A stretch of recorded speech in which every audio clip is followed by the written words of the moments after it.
دنیا کی محبت اس قدر آ گئی ہے کہ آپ پوری سوسائٹی میں دیکھ لیں، ساری اپر کلاس کون ہے؟ آپ کے یہ جنرلز ہیں، ساری اپر کلاس۔ اس کے بعد اپر مڈل کلاس کون ہے؟ وہ بھی آپ کے یہ بریگیڈیئرز ہیں۔ اگر آپ کی بہن بیٹی کے ساتھ، ماں کے ساتھ اللہ نہ کرے کوئی ایسا معاملہ ہوتا، سگی ماں بہن بیٹی کے ساتھ، تو کیا پورا پاکستان اس کی تصویروں سے بھر دیتے؟ سارے کا سارا اعلان کھلم کھلا پاکستان کے ادارے اور پاکستان کی افواج سن لیں۔ جب عمران خان گورنمنٹ میں تھا اس کو للکار کے بلاتے تھے، اس کو کہتے تھے آرمی چیف کو کہوں گا اب تمہاری باری ہے، اگر امام مہدی کی اطاعت کر لو گے، اس کی بیعت میں آ جاؤ گے تو اللہ تعالیٰ تمہیں ہی مسند پہ بٹھائے گا، اللہ تعالیٰ تمہیں ہی کامیاب کرے گا، نہیں مانو گے تو نشان عبرت بنا دیے جاؤ گے۔ اعوذ باللہ من الشیطان الرجیم، بسم اللہ الرحمن الرحیم۔ رب اشرح لی صدری ویسر لی امری واحلل عقدۃ من لسانی یفقہوا قولی۔ اللہم ارنا الحق حقا وارزقنا اتباعہ وارنا الباطل باطلا وارزقنا اجتنابہ۔ رب انی لما انزلت الی من خیر فقیر۔ ربنا ظلمنا انفسنا وان لم تغفر لنا وترحمنا لنکونن من الخاسرین، والصلاة والسلام علی سیدنا محمد۔ ابھی اسلام آباد میں ہم لوگوں نے جمعہ پڑھا تو باہر نکل کے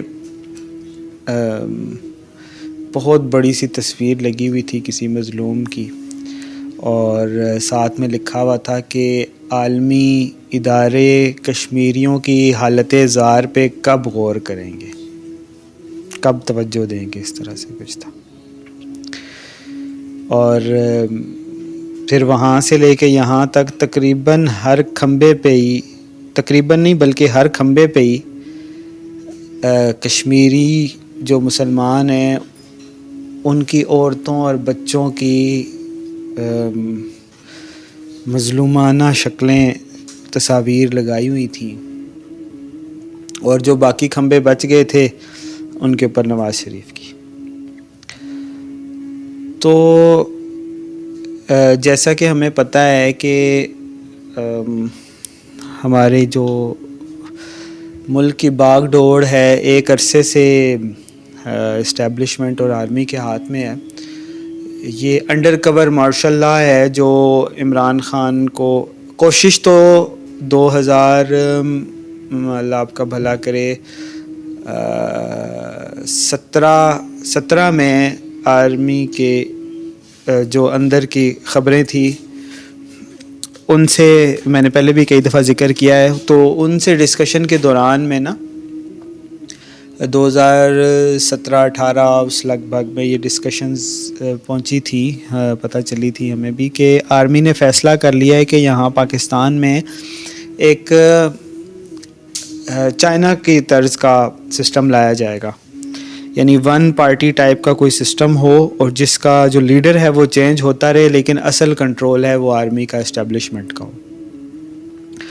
تو اسی چکر میں عمران خان کو بھی لایا گیا۔ آپ کو پتہ ہے کہ اس سے پہلے سے ہی یہ معاملہ تو شروع ہو گیا تھا 2016 میں، غالباً 15 میں بھی جاوید ہاشمی نے پھر بھانڈا پھوڑا تھا، سارے لوگ دھڑا دھڑ پی ٹی آئی میں شامل ہو رہے تھے، تو پھر جاوید ہاشمی نے بھانڈا پھوڑا تھا کہ یہ دراصل آرمی اور اسٹیبلشمنٹ کے لوگ جو ہیں یہ آ کر لوگوں کو فورس کر رہے ہیں، لالچ دے رہے ہیں ٹکٹوں کے اور جیتنے کا وعدہ کر رہے ہیں، منسٹریوں کے وعدے کر رہے ہیں، اس لیے لوگ پی ٹی آئی میں شامل ہو رہے ہیں۔ پھر پی ٹی آئی فائنلی آ بھی گئی گورنمنٹ میں۔ جب گورنمنٹ میں آ گئی تو تب سے کوشش تو تھی آرمی کی، فائنلی کوشش تو ہمیشہ ہی ان کی رہتی ہے، فائنلی ایک فل فورس کے ساتھ کہ ہم سنگل پارٹی سسٹم یہاں پہ لے آئیں، اسی کو بار بار جتواتے رہیں اور جو لیڈر ہو ہماری بات مانے۔ لیکن جیسے ہوتا ہے نواز شریف کے ساتھ بھی یہی معاملہ، انہوں نے بار بار کوشش کی، ابھی ایک دفعہ پھر کرنے لگے ہیں کہ یہ ہماری بات مان لے گا تو اسی کو چلاتے رہیں گے بار بار، لیکن کہیں نہ کہیں پہ وہ کلیش آ جاتا ہے تو وہ چلتے نہیں ہیں۔ تو عمران خان نے تو بہت اسٹرانگ قسم کا ان کو اپوزیشن دی اور اختلافات ہو گئے، اور عمران خان کو پھر انہوں نے ہٹا کے شہباز شریف کی کٹ پتلی گورنمنٹ، اور وہ فائنلی اس طرح کی گورنمنٹ ہو گئی کہ جس کے اندر آل پارٹیز تھی سوائے پی ٹی آئی کے. پی ٹی آئی ہو گئی، جماعت اسلامی ہو گئی، باقی ساری گورنمنٹس ساری پارٹیز ہی تقریباً اس گورنمنٹ میں موجود تھی. تو فائنلی وہ ون گورنمنٹ ٹائپ کا جو سسٹم وہ لانا چاہ رہے تھے وہ آ گیا. تب سے لے کے جب سے یہ عمران خان کو انہوں نے نکالا اور شہباز شریف کی گورنمنٹ آئی، تب سے لے کر ابھی تک پاکستان میں وہ ٹیکنوکریٹس ٹائپ کی گورنمنٹ ہے جس کے اندر کچھ پولیٹیشینز فرنٹ لائن پہ بٹھائے ہوئے ہیں، باقی ایسے وہ لوگ ہیں کہ جو آرمی اور اسٹیبلشمنٹ کے کہنے پہ چلتے ہیں، چاہے وہ پنجاب کا وزیر اعلیٰ محسن نقوی ہو، چاہے آپ کا پرائم منسٹر کاکڑ ہو. اور کل میں نے دیکھا کہ وہ ڈاکٹر عمر سیف جو پنجاب آئی ٹی بورڈ کا ہیڈ ہوتا تھا شہباز شریف کے دور میں، اس سے پہلے پنجاب آئی ٹی بورڈ کا ہیڈ بننے سے پہلے لمز یونیورسٹی میں پروفیسر تھا. اس دور میں سے میری وہ تو نہیں مجھے شاید جانتا، لیکن میں اس کو اس دور سے فالو کر رہا ہوں. تو وہ بندہ کل ہی شاید مجھے پتہ چلا کہ وہ بھی اس وقت فیڈرل منسٹر ہے. تو اس سے اور زیادہ کلیئر ہو گئی یہ چیز کہ یہ ایک ایسی گورنمنٹ بنی ہے کہ جو بالکل کیئر ٹیکر گورنمنٹ ویسے بھی کوئی پولیٹیکل نہیں سمجھی جاتی، لیکن اس وقت جو گورنمنٹ ہے وہ بالکل ہی آرمی کے کہنے پہ چل رہی ہے. تو اس کا مطلب یہ ہوا کہ جو شروع میں نے آپ سے بات کی کہ یہ جو کیمپین اس وقت چل رہی ہے، آج ہی 27 اکتوبر ہے اور آج 76 سال پورے ہو گئے ہیں کشمیر کے اوپر ہندوستان کی جارحیت کے. تو میں جو اصل میں گورنمنٹ کو چلانے والے ہیں، اصل مالک تو اللہ ہے. اللہ نے اس وقت جس کے ہاتھ میں باغ ڈور دی ہوئی ہے، اصل میں جو لیڈرشپ ہے پاکستان آرمی کی، خاص کر جنرل عاصم منیر، ان سے میں یہ پوچھتا ہوں کہ کیا اپنی ماؤں، بہنوں، بیٹیوں کی روتی ہوئی، چیختی ہوئی، پکارتی ہوئی تصویریں بل بورڈز کے اوپر لگانے سے بھارت کو رحم آ جائے گا؟ وہ ہماری بچیوں کو چھوڑ دے گا، ہماری بہنوں اور ماؤں کا ریپ کرنا چھوڑ دے گا؟ بات بڑی سخت ہے، لیکن میں آپ سے پوچھتا ہوں جنرل صاحب کہ اللہ نہ کرے اگر آپ کی بہن بیٹی کے ساتھ، ماں کے ساتھ اللہ نہ کرے کوئی ایسا معاملہ ہوتا، سگی ماں بہن بیٹی کے ساتھ، تو کیا پورا پاکستان اس کی تصویروں سے بھر دیتے کہ عوام کی جو سینٹیمنٹ ہے اس کی فیور میں ہو جائے؟ کیا کرتے آپ؟ اگر ایک ریڑی بان بھی اس کی بہن، بیٹی، ماں یا بچے کے ساتھ ظلم اور زیادتی ہونا، جو اس کو بن پڑتا ہے وہ کرتا ہے. وہ اپنی جان ہتھیلی پر لے کر آ جاتا ہے، اپنی جان سے اسے جانا پڑے تو وہ جاتا ہے، لیکن اپنی ماں، بہن، بیٹی کی تصویریں محلے کے رشتہ داروں کے سامنے بھی مظلومیت کی بانٹتا نہیں ہے.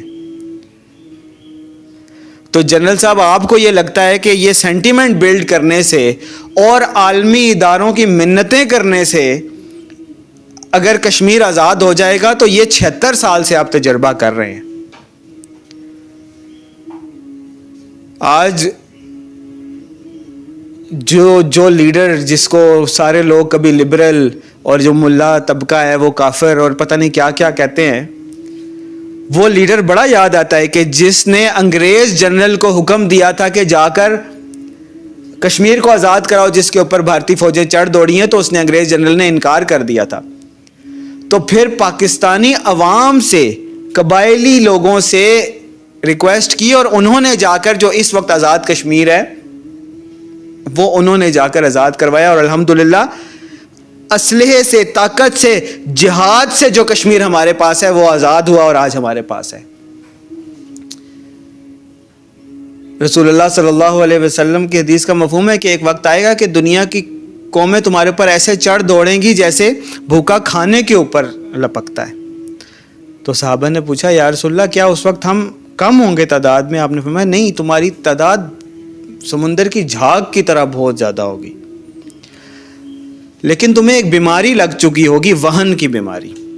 پوچھا وہن کیا ہے؟ فرمایا دنیا اور مال کی محبت اور آخرت کا اور موت کا شہادت کا خوف او کما قول.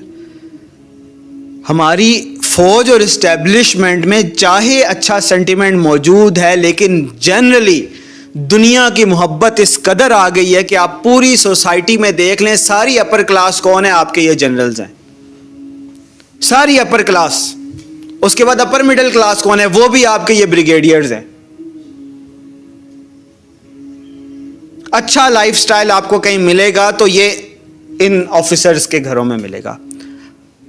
وہ پیسہ جو عمر فاروق رضی اللہ تعالی عنہ جنگ جیتنے کے بعد مال غنیمت سے لے کر آتے ہیں اور اپنے بیٹے کی چادر سے لباس پورا کر لیتے ہیں، ایک چادر اپنی ہوتی ہے، ایک اپنے بیٹے کی چادر، تو بھی سوال ہوتا ہے کہ عمر آپ کون ہوتے ہیں دو چادروں سے اپنا لباس پہننے والے؟ اور آج یہ جو عوام جو چندہ جمع کر کے دیتی ہے، دیکھیں جیسے یہ مولوی طبقہ ہے، ہمیں بہت اعتراض ہوتا ہے اس پہ کہ یہ لوگوں کے پیسے سے اپنے گھر، مال اور جیسے فنڈنگ سے یہ چیزیں جمع کر رہے ہوتے ہیں. تو یہ ہمارے جنرلز اور جو آرمی کے ادارے ہیں یہ بھی کچھ مختلف نہیں ہیں. یہ جو پیسہ ہے یہ آپ نے کمایا نہیں ہے جنرل صاحب. یہ پیسہ میں نے اور آپ نے صابن خریدتے وقت بھی 60 روپے کے صابن کے اوپر 5 روپے میں نے بھی دیے ہوئے ہیں.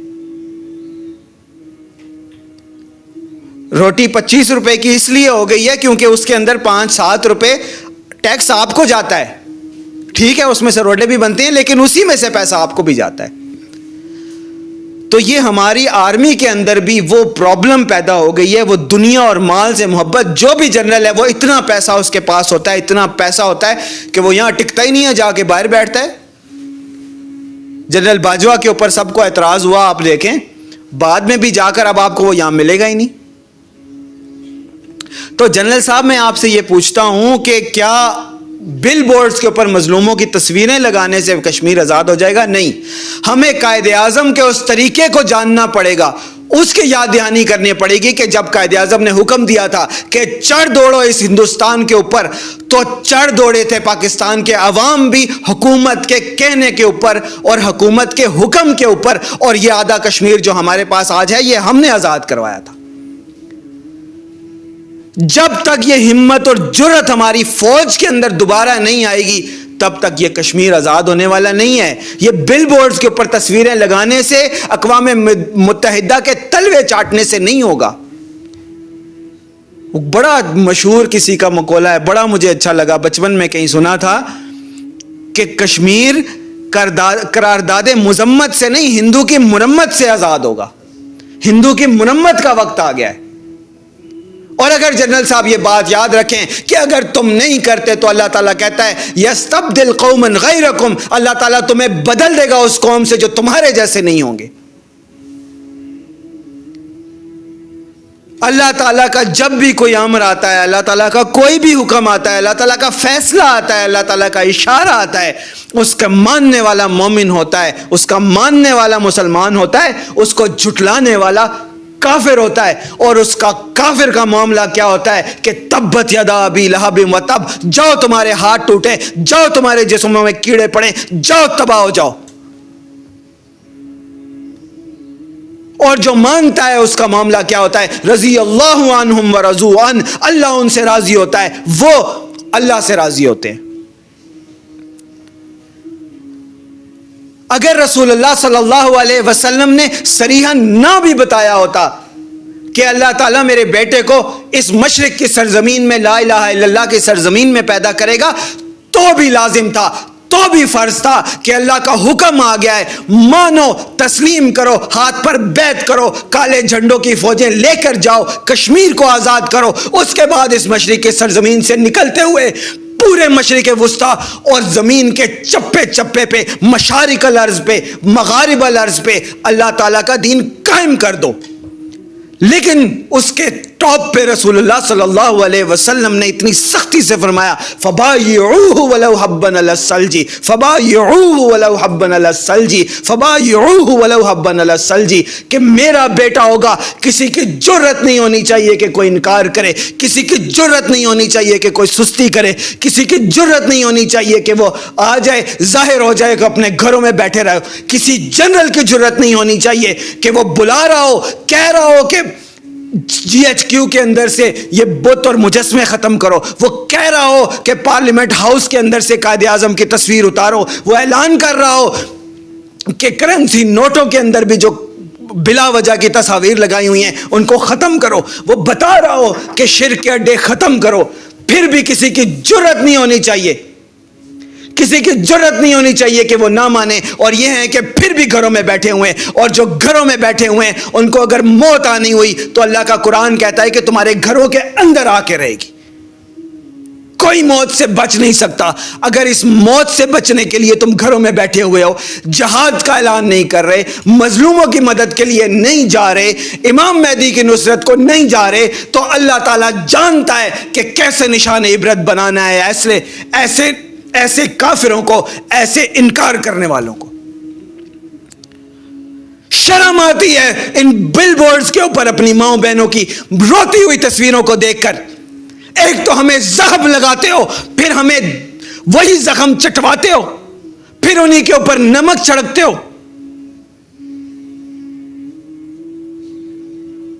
تمہارے اوپر لازم ہے کہ اللہ کا فیصلہ آ گیا ہے، اب اس میں دیر مت کرو ورنہ نشان عبرت بنا دیے جاؤ گے. بار بار بتا رہا ہوں، اللہ کے عذاب کا فیصلہ ہو چکا ہے، اللہ کی قسم اللہ کے عذاب کا فیصلہ ہو چکا ہے. اللہ مہلت دیے جا رہا ہے، پتہ نہیں چند گھنٹوں کی مہلت ہے، چند لمحوں کی مہلت ہے یا چند دنوں کی مہلت ہے. اللہ کے عذاب کا فیصلہ ہو چکا ہے، اللہ کی قسم اللہ کے عذاب کا فیصلہ ہو چکا ہے.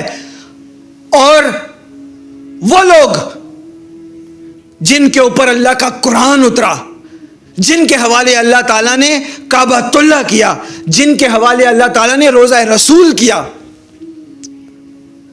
ان لوگوں کا معاملہ ایسا ہوگا ویل للعرب من شر اقترب، کہ تباہ ہو جائیں گے، برباد ہو جائیں گے، کیونکہ اللہ تعالیٰ کے کعبے کے ساتھ انہوں نے بے وفائی کی، اللہ کے دین کے ساتھ بے وفائی کی، اس کو چندہ اکٹھا کرنے کا ذریعہ بنا دیا، اس کو اپنی مال اور دولت جمع کرنے کا ذریعہ بنا دیا. لیکن اس سے بھی پہلے یہ معاملہ بربادی کا کہاں سے شروع ہوگا؟ اس انبیاء کی سرزمین سے کہ جہاں پہ حضرت ابراہیم علیہ السلام کے بعد تمام تر انبیاء اور رسل جس سرزمین پہ آئے، جہاں پہ رسول اللہ صلی اللہ علیہ وسلم نے جا کر امامت فرمائی تمام انبیاء اور رسل کی، وہاں سے یہ تباہی کا سلسلہ شروع ہوگا، کیونکہ انہوں نے وفا نہیں کی اللہ کے دین سے. ان کو لگتا ہے کہ یہودیوں کے طریق پر بزنس کر کے، یہودیوں جیسے لباس پہن کے، یہودیوں جیسا معاملہ کر کے ان کو لگتا ہے کہ وہ 2 اسٹیٹ بنا لیں گے. نہیں، تمہارے اوپر لازم ہے کہ وہاں سے ہجرت کرو، امام مہدی کی آ کے نصرت کرو. ہجرت نہیں کر سکتے تو تمہارے اوپر لازم ہے کہ وہیں بیٹھے بیٹھے کم از کم ایمان کے اوپر رسول اللہ صلی اللہ علیہ وسلم کی اطاعت کے اوپر شہادت کی موت کو گلے سے لگاؤ کہ اللہ ہم مانتے ہیں امام مہدی کو، ہم جا نہیں سکتے لیکن ہم ان کو مانتے ہیں، رسول اللہ صلی اللہ علیہ وسلم کی اطاعت کرتے ہیں، یا اللہ ہمارے دل میں ایمان موجود ہے. ورنہ یہ تباہی کا سلسلہ وہیں سے شروع ہوگا جہاں پہ ہزاروں انبیاء اور رسول آئے. ایک بستی میں، ایک علاقے میں، ایک محلے میں، ایک شہر میں ایک نبی اور رسول ہوتا تھا، دوسرے علاقے اور دوسرے شہر میں دوسرا ہوتا تھا. ایک اس دنیا سے پردہ فرما جاتا تھا تو دوسرا آ جاتا تھا. لیکن انہوں نے بے وفائی کی، اللہ کے دین کو قائم نہیں رکھ سکے، اور جب امام مہدی کا ظہور ہو گیا اس کی نصرت اور اطاعت کرنے سے صاف صاف انکار کر دیا. وہاں سے تباہی کا سلسلہ شروع ہو گیا. سب گواہیں اسی جگہ کھڑے ہو کر کہا تھا، گزارش کی تھی کہ اللہ کا عذاب پھر ایسا ہوگا کہ وَاتَّقُوا فِتْنَةَ لَا تُصِيبَنَّ الَّذِينَ ظَلَمُوا مِنْكُمْ خَاصَّةً، پھر وہ مظلوموں سے شروع ہوگا، پھر وہ معصوموں سے شروع ہوگا. پھر اللہ کا عذاب کسی کو نہیں دیکھے گا کہ یہ چھوٹا ہے یا بڑا، عورت ہے یا مرد. اس نے نافرمانی کی تھی یا نافرمانوں کے ساتھ تھا؟ وہاں سے اللہ کے عذاب کا سلسلہ شروع ہو گیا ہے۔ اس کے بعد یہ عذاب عربوں پہ نہیں، عربوں کی باری تیسرے نمبر پہ آئے گی۔ اس کے بعد یہ عذاب پاک سرزمین سے شروع ہوگا، جہاں پہ لا الہ الا اللہ کے نام پر اللہ نے آپ کو ایک پاک سرزمین دی ہے۔ اگر اس کے ساتھ وفا نہیں کرو گے تو نشان عبرت اللہ تعالیٰ بنانا شروع کر دے گا۔ تم لوگ مان جاؤ گے تو تمہیں مسندوں پہ بٹھائے گا، تم نہیں مانو گے تو بدل کے اللہ تعالیٰ اپنے بندوں کو لے آئے گا، منوا کے چھوڑے گا، یہاں سے اللہ تعالیٰ کا دین نکلے گا، پوری دنیا پہ پھیل جائے گا، یہاں پہ خلافت قائم ہوگی۔ اس کے بعد عربوں کی تباہی کا سلسلہ شروع ہو جائے گا۔ وہ جو سلسلہ مشرق وسطیٰ سے شروع ہوا ہے، وہ جو فلسطین سے شروع ہوا ہے، وہ وہاں سے چلتا چلتا عربوں کو اپنی آگ میں لپیٹ لے گا۔ لیکن اس سے پہلے یہاں پہ خلافت قائم کرنی پڑے گی۔ اگر نہیں کرو گے تو اللہ تعالیٰ ان سے کروائے گا جن سے اللہ تعالیٰ نے مکہ معظمہ میں لا الہ الا اللہ قائم کروایا تھا۔ ان کو لگتا تھا کہ یہ تو یتیم پیدا ہوئے ہیں رسول اللہ صلی اللہ علیہ وسلم، ان کو لگتا تھا کہ یہ تو امی ہیں، ان کو تو اپنا نام بھی نہیں پڑھنا آتا، ان کو تو لگتا تھا کہ ان کے پاس مال و دولت نہیں ہے، ان کو تو لگتا تھا یہ بڑے بڑے تاجر نہیں ہیں، ان کو تو لگتا تھا یہ کہ بت تراش نہیں ہیں۔ لیکن اللہ تعالیٰ نے ثابت کر کے دکھایا کہ کیسے اللہ تعالیٰ عام لوگوں کو، کیسے اللہ تعالیٰ اپنے چنے ہوئے بندوں کو عام لوگوں میں سے اٹھاتا ہے اور ان کو مسندوں پر بٹھاتا ہے۔ اور یہ وعدہ اللہ تعالیٰ نے پھر کیا ہوا ہے، اب یہ کر کے چھوڑے گا۔ وعد اللہ الذین آمنوا وعملوا الصالحات لیستخلفنہم فی الارض کما استخلف الذین من قبلہم۔ اب اللہ تعالیٰ اس سرزمین سے اللہ تعالیٰ کا نظام قائم کر کے چھوڑے گا۔ ابھی والے مان جاؤ گے تو تم سے اللہ تعالیٰ کروا لے گا، نہیں مانو گے تو اللہ تعالیٰ بدل کے تمہاری جگہ ان کو لے آئے گا جو تمہارے جیسے بالکل نہیں ہوں گے۔ اور یہ سارے کا سارا اعلان کلم کلا پاکستان کے ادارے اور پاکستان کی افواج سن لیں۔ جب عمران خان گورنمنٹ میں تھا اس کو للکار کے بلاتے تھے، اس کو کہتے تھے کہ اللہ تعالیٰ کی طرف آ جاؤ، مان لو امام مہدی کو، مان لو محمد قاسم کی اطاعت کر لو ورنہ ناکام ہو جاؤ گے۔ آج دیکھ لو عمران خان ناکام ہوا یا نہیں ہوا۔ تمہیں یہ لگتا ہے کہ یہ ٹھٹھا بازی ہے، یہ مذاق ہے، یہ جھوٹ ہے، تو دیکھ لو اللہ تعالیٰ نے عمران خان کو ناکام کیا یا نہیں کیا۔ آج جو گورنمنٹ میں بیٹھا ہے اس کو نہیں کہوں گا، کاکڑ کو نہیں کہوں گا، اس کو کہوں گا کہ جس کو اللہ تعالیٰ نے اس وقت لیڈرشپ دی ہے۔ آرمی چیف کو کہوں گا اب تمہاری باری ہے، اگر امام مہدی کی اطاعت کر لو گے، اس کی بیعت میں آ جاؤ گے تو اللہ تعالیٰ تمہیں ہی مسند پہ بٹھائے گا، اللہ تعالیٰ تمہیں ہی کامیاب کرے گا۔ نہیں مانو گے تو نشان عبرت بنا دیے جاؤ گے۔ ورنہ بات اتنی سی ہے کہ وما علینا الا البلاغ، جو اللہ تعالیٰ نے بات سمجھائی بتائی وہ تم تک پہنچانا ہمارا کام تھا، باقی اللہ جانے کہ اس کے فیصلے کیا ہیں تمہارے بارے میں۔ اقول قولی ھذا واستغفر اللہ لی ولکم ولسائر المسلمین والمسلمات، والصلاۃ والسلام علی سیدنا محمد۔